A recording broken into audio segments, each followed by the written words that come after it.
What we do here is go back.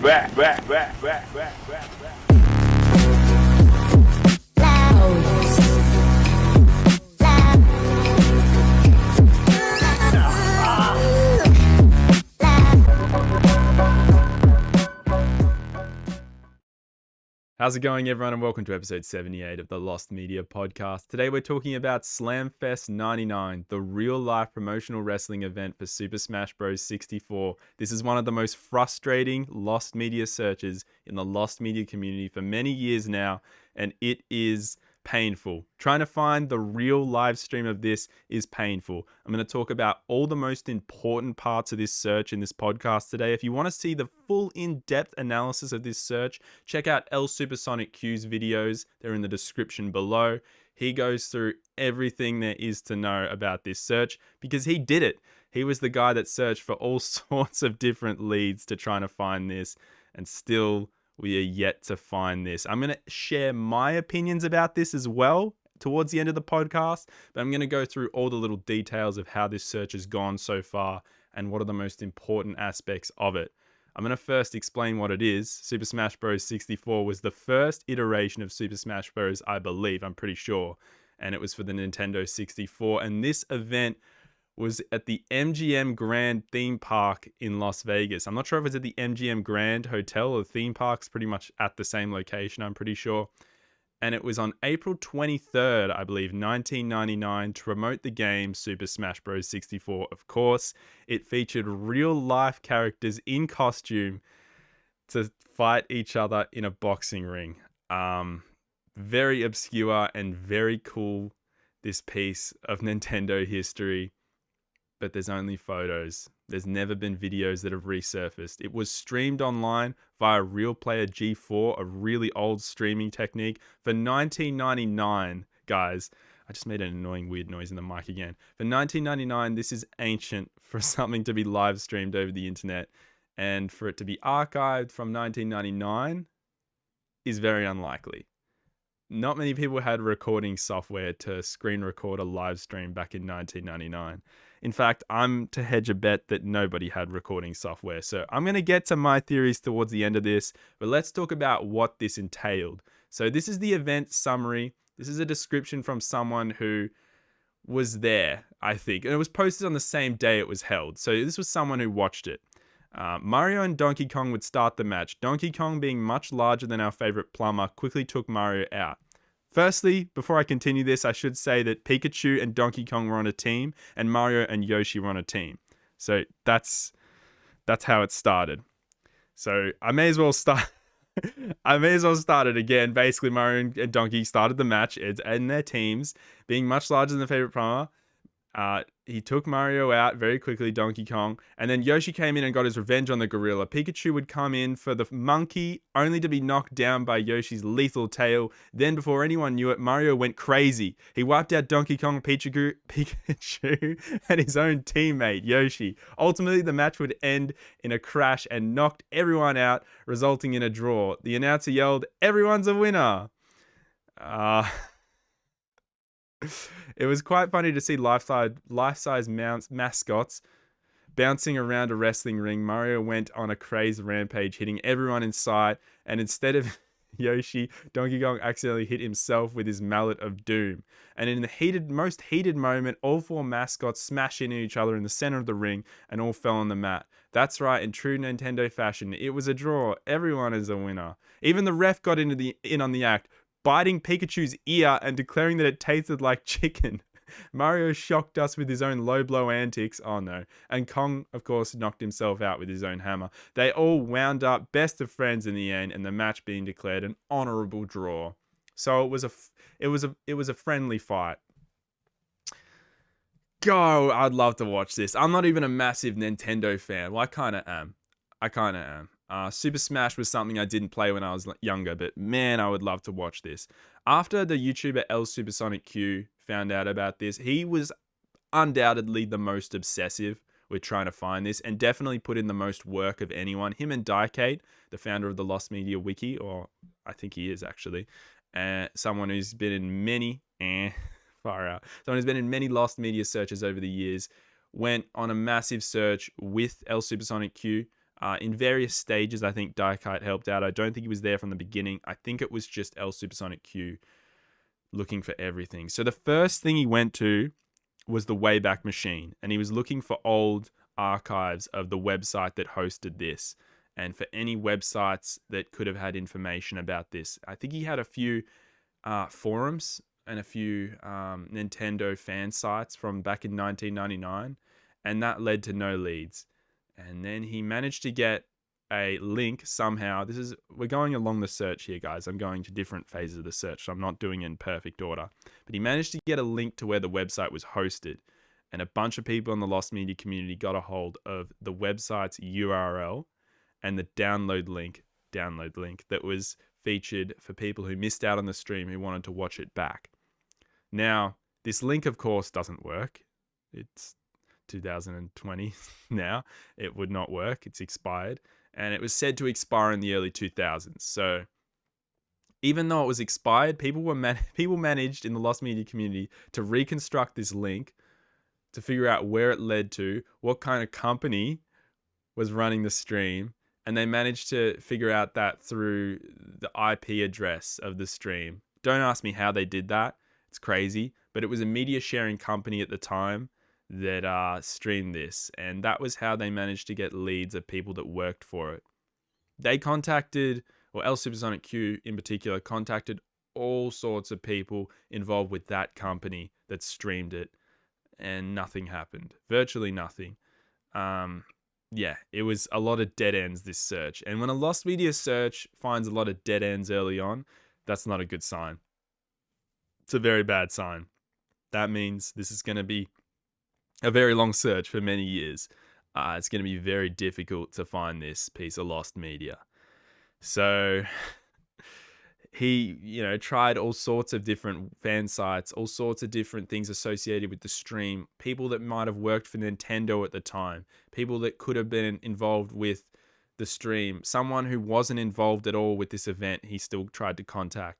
And then eventually, after, I think this was a year into the search, maybe, it was a very long time into the search, someone contacted him from Nintendo, who used to work for Nintendo. And it wasn't just someone who worked for Nintendo, it was the person who was partially running this event on the day. So this is obviously a very exciting moment. He's probably got the footage, he's probably got it in his archives. No, he does not. He knows some people that he worked with on the day that might have it, but those people turned out to, I'm pretty sure, be uncontactable.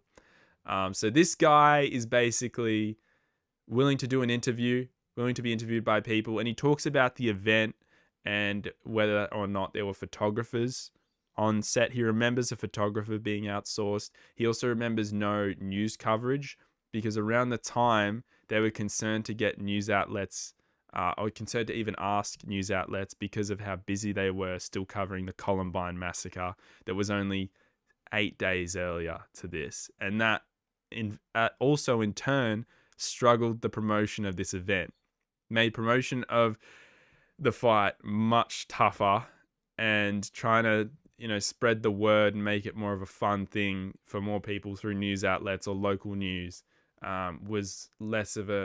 was much tougher of a task because of all the coverage of Columbine at the time. So that put a massive yield into it. It didn't stop it from going ahead. It still went ahead, of course, but that made it much more obscure. And I think that's part of the reason why this has never been found. I think this could have aired on a local affiliate station, maybe, that wasn't so busy covering news of Columbine still and all sorts of different news programs related to that. It might not have only been streamed online. It might have been picked up by a network if there was no big news with that. So this being buried at around the same time, well, this was buried because it was around the same time of a really huge national event, tragedy that took place. So this guy does the interview on YouTube. I haven't seen it, I've got to be honest, but he does, say different leads and starts to talk about a photographer. Yeah. Getting mixed up in my words. But he has no clue if there was another person filming that day. He's pretty sure that it was just the stream that took place. And he's never seen a copy of the stream since it was done. He doesn't know where a copy could be. He does, as I said, give suggestions, but that's kind of where it hits a massive dead end, the search. Now, if you've probably already noticed, I've missed out probably a lot of things that people would call key parts of this search for sure. Now, I'm going to try and remember them because they are scattered in different slots of this search, probably way before that guy was contacted. There was one, by the way, I should mention, guys, I'm trying to do this entire thing off memory without notes, which is very difficult and leads for a little bit of a messy podcast. But there was one guy that was contacted. Sorry, there was a magazine that there were multiple Nintendo magazines, oh god, that were brushed through by LSuperSonicQ. He looked through all of them that came out around the same time, and he didn't find anything relating to this event. But then one day, someone found in a Nintendo magazine this event being advertised, and he was very surprised by this and felt a little sheepish that there was an advertisement for this Slamfest 99 fight. So it turned out to not be as obscure as people might have thought. At the beginning of this search, people probably thought, oh, this is not even an official Nintendo thing. This is just some fan thing that they... No, it's a real thing to promote Super Smash Bros. And the costumes that they wear in this fight are the same costumes, presumably, in all the commercials for Super Smash Bros. Around the same time. So it's very legit. It's very Nintendo. Is this buried by Nintendo, though? That's one of the biggest things that people have wondered about. Nintendo like to bury different events and different things that were just for the time. Maybe. You know, they haven't released it, obviously, and no one was able to find out about it until more than 12 years later when someone in 2014 on the internet spoke about it in a forum. And yeah, you just wonder if they tried to bury it.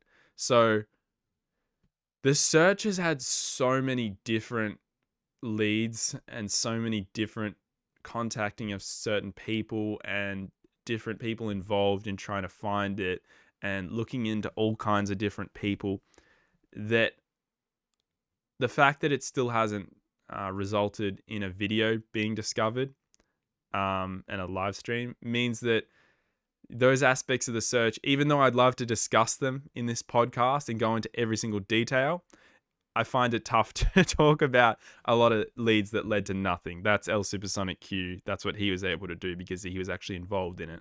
A lot easier for him to discuss it in a podcast. I'm going to get to the most important part of this, in my opinion, and that is the discovery of the photos taken on the day. So for many years, well, not for many years, but for a few years, all we had was just these low quality images, presumably taken from the actual stream itself, uploaded to someone on a Nintendo fan site around the same time the stream happened. And that was it for so many years. And they've all been shown behind me, and the high quality photos have probably been shown behind me as well by now, but I'm getting to them at the moment on this Lost Media wiki page. They were Ed Espinosa's photos. I'm not sure if he was the photographer. He was the person who uploaded these. I'm pretty sure he's the guy that was involved in the event. And we finally discovered these in early 2023 in very good quality, by the way. Finally, we see something in high quality from this event. And it's an extremely unique perspective of Slamfest because these are just the highest resolution photos taken. My opinion, these are probably the best we'll ever find from this event. February 14th, 2023 is when more of Ed Espinosa's scan photos were released online, showing all sorts of different viewpoints of the fight to what we had already seen. So only a few months ago that we got to see really high resolution, better quality photos of the fight. And this is after LSuperSonicQ's made all 3 of his videos detailing the long search and all the different aspects of the search he did for this. Yeah, I think that's as good as we're going to get. They're pretty good photos, but in my opinion, guys, and this is the part of the podcast where I share my thoughts on Slamfest 99, it's a live stream. It's an official Nintendo thing, but it's not a properly archived, I guess you could say, Nintendo thing, meaning that this will probably never be released ever. I don't think anyone has a copy of this in the whole world. I'm genuinely serious. I just think it was too long ago. The technology was too beta for its time. If it does get released one day, it'll be very cool to see it. It'll be in very, very poor quality. I can almost confirm that. I know you like, oh, dude, there might be a VHS copy that's in, regular quality. Honestly, if there's a version of this that exists somewhere, it's in the hands of someone who's a Nintendo fan who's just like, I want to be the only person to own this. He doesn't want to leak it online. Or it's someone who forgot they had it, just have it on a hard drive, and still haven't heard about the internet's long search for Slamfest and everyone trying to find it all at the same time. Yeah, I wonder how much you could sell a copy of this live stream for to someone who was really desperate to see it. Probably a lot. But that's pretty much it with Slamfest, guys. There were a lot more details to the search. I know.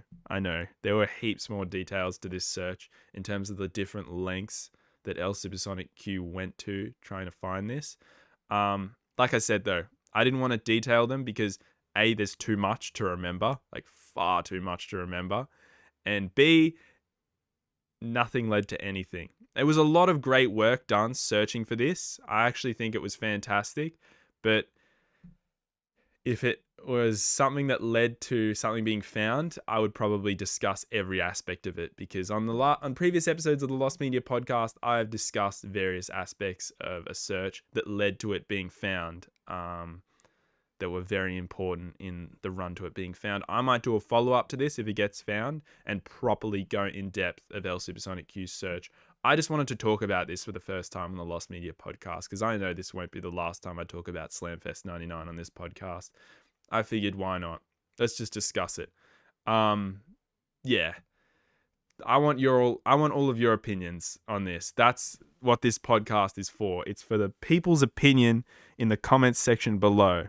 What you guys think of Slamfest. Will it be released? Did I do a terrible job talking about this? There was almost too much to remember for me today that I decided to just simplify it as much as I possibly could, because my God, the other videos I'm going to, as I said, put in the description, have way more detail put into them. And this is a podcast, remember, guys, so very different, all in one go, off the cuff, very different, very difficult, all in one go, off the cuff, for me to go through every single detail. But you know that, you guys know that.